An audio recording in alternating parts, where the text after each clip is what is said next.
حضرت عائشہ صدیقہ رضی اللہ تعالیٰ عنہ فرماتی ہیں ایسا نہیں تھا کہ ہمارے گھر کے اندر مال نہیں آتا تھا، اللہ کے فضل سے بڑا کچھ آتا تھا، لیکن فرماتی ہیں ہم احسار کر دیا کرتے تھے۔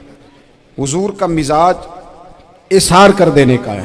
یاد رکھنا، شمع سے اگر کئی شمعیں جل جائیں تو اس کی روشنی میں کبھی کمی نہیں آتی، ہزاروں دیے بھی جل جائیں تو یہ دیے ماند نہیں پڑتے۔ مہنگائی بڑی زور کی ہو گئی، غریب آدمی کی آزمائش بڑھ گئی۔ ہمیشہ مہنگائی سے غریب لوگ متاثر ہوتے ہیں۔ امیروں کی تو چیزیں مہنگی ہو جاتی ہیں، وہ تو سنگل انہوں نے جمع کی ہوتی ہیں، مہنگی ہوتی ہیں تو ڈبل میں بیچتے ہیں۔ غریب پستا ہے، لیکن دکھ کی بات یہ ہے کہ ہم ایک دوسرے کا ساتھ نہیں دیتے۔ مقروض ذہنی اذیت کا شکار ہے۔ میرے پاس 20 لوگ آتے ہیں، آتے تو وہ دعا کا کہنے ہیں، آتے تو صرف یہ بتانے ہیں کہ اس مشکل میں ہوں دعا کرنا، لیکن دوستو لوگوں کی باتیں سن کے بڑی تکلیف ہوتی ہے۔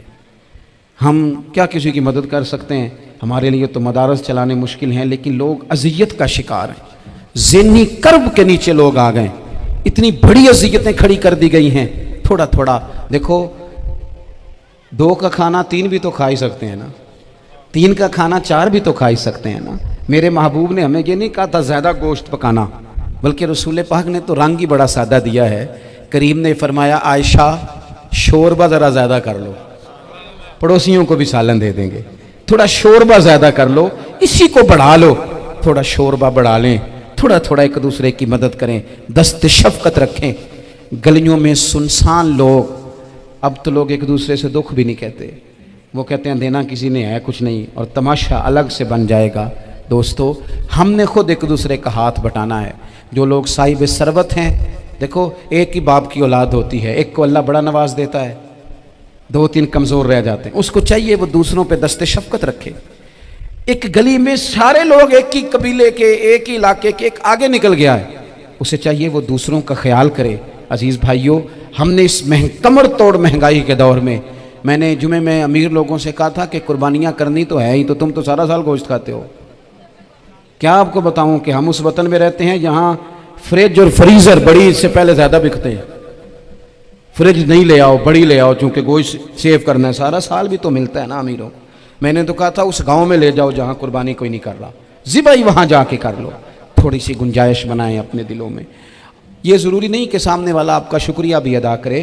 حضرت عائشہ صدیقہ رضی اللہ تعالیٰ عنہ، اماں جی ایک کنیز رکھی ہوئی تھی، حضرت عثمان غنی نے دی تھی کہ آپ کی خدمت کریں گی، تو وہ کنیز کہتی ہے کہ اماں جی تو میری بھی روٹیاں پکا دیتی تھی، وہ تو میرے لیے بھی کھانے کا اہتمام کر دیتی تھی، لیکن کوئی دروازے پہ اگر مانگنے آتا تو حضرت عائشہ صدیقہ مجھے کہتی اسے خیرات دے آؤ، تو میں کہتی اماں جی یہ کام تو لوگ دوڑ کے کرتے ہیں اور آپ یہ مجھے کہہ رہی ہیں میں کر دوں؟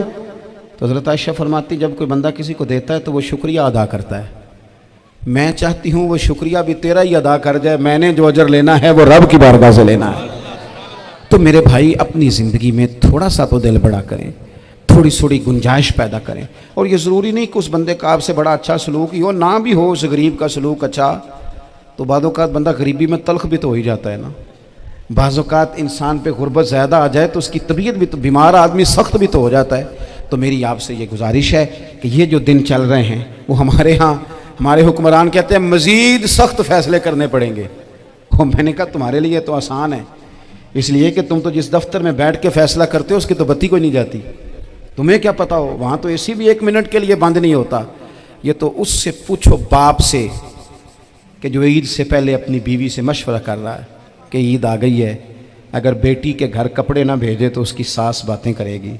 یہ چھوٹی عید گزری تھی نا، تو ہمارے ہاں کچھ لوگ سمجھتے ہیں کہ سخاوت صرف رمضان میں ہی کرنی ہے، اور رمضان میں ثواب زیادہ ہے، ورنہ راشن ونڈن والے اور لوگ کو عیدوں بعد بھی بھوک لگ دیجئے، عید کے بعد بھی اسی طرح ہی غریب کے ساتھ پیٹ ہوتا ہے، لیکن توجہ نہیں۔ ایک تو ذوق علم پیدا کریں، ایک اپنے گھر میں اطمینان کا ماحول لائیں۔ مہنگائی اور سختی کے اس دور میں اپنے مسلمان بھائیوں کا، عزیزوں کا، اہل محلہ کا ہاتھ بٹائیں، پیار کریں۔ اللہ کے حضور دعا ہے اللہ ہماری اس حاضری کو قبولیت کا شرف عطا کرے۔ آخر دعوانا ان الحمدللہ رب العالمین۔